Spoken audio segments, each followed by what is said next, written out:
Hello tout le monde, j'espère que vous allez bien. Je vous retrouve aujourd'hui pour une vidéo recette et aujourd'hui je vous fais des muffins au chocolat. Donc je vous ai posté une photo sur Instagram et vous avez été hyper nombreuses à me demander de vous faire la recette. Donc c'est une recette vraiment délicieuse, super rapide et facile en tout cas. J'espère qu'elle vous plaira. Donc premièrement je vais préchauffer mon four à 190 degrés.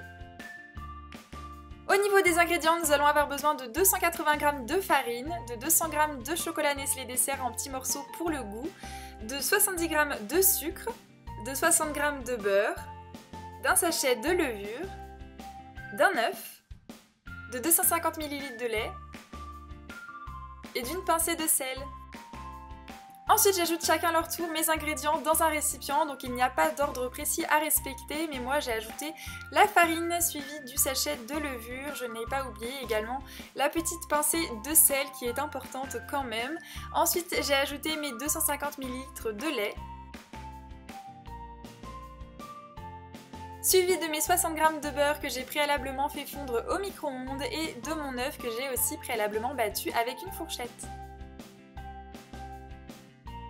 Et enfin j'ajoute le truc le plus important, le chocolat qui éclabousse de partout et voilà, notre préparation est terminée.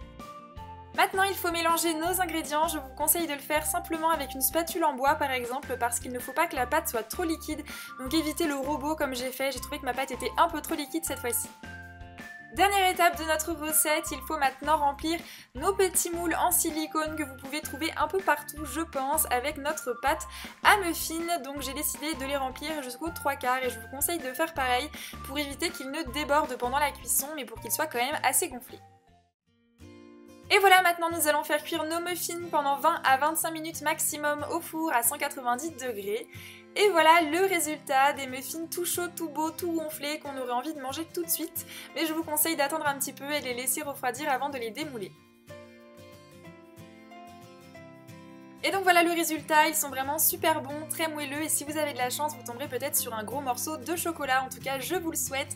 J'espère que cette recette vous a plu, vous pourrez réaliser environ 14 ou 15 muffins avec cette recette.